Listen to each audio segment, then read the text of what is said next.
Hi friends, അപ്പോൾ ഇന്ന് നമുക്ക് ഫ്രഞ്ച് ഫ്രൈസിൽ ഒരു ഐറ്റം റെഡിയാക്കി എടുക്കാം. അതിന് വേണ്ടി ഫസ്റ്റ് നമുക്ക് ഫ്രഞ്ച് ഫ്രൈസ് റെഡിയാക്കാം കേട്ടോ.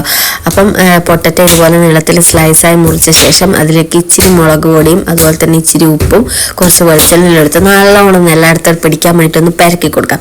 അതിനുശേഷം നമുക്ക് എന്ത് ചെയ്യാം, എയർ ഫ്രയറിൽ റെഡിയാക്കി എടുക്കാം. അപ്പോൾ എയർ ഫ്രയറിൽ ഞാൻ ഇച്ചിരി ടെമ്പറേച്ചർ അല്ല ടൈം കൂട്ടിയിട്ടാട്ടോ ആക്കിയിട്ടുണ്ടായിരുന്നത്. കാരണം എന്ന് വെച്ചാൽ ഇത് പച്ചക്കില്ലതായതുകൊണ്ട് പെട്ടെന്ന് വെന്ത് വരില്ല, അതുകൊണ്ട് അങ്ങനെ ആക്കി.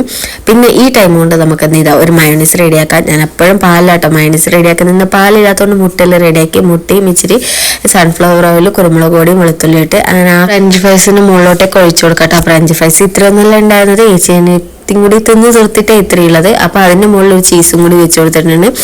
അങ്ങനെ എല്ലാവരും നമ്മളും കൂടി കഴിച്ചു. പക്ഷേ എങ്കിൽ നല്ല ടേസ്റ്റ് ഉണ്ടായിരുന്നു. ഒരു കുഴപ്പമെന്ന് വെച്ചാൽ ഫ്രഞ്ച് ഫ്രൈസ് കുറവും മയോണൈസ് കൂടുതലാണ്. അത് തിന്ന് തീർത്തോണ്ടാണ്. അപ്പൊ ഇന്നത്തെ വീഡിയോ എന്ന് പറയുന്നത് ഇത്രയേ ഉള്ളൂ. Thank you for watching.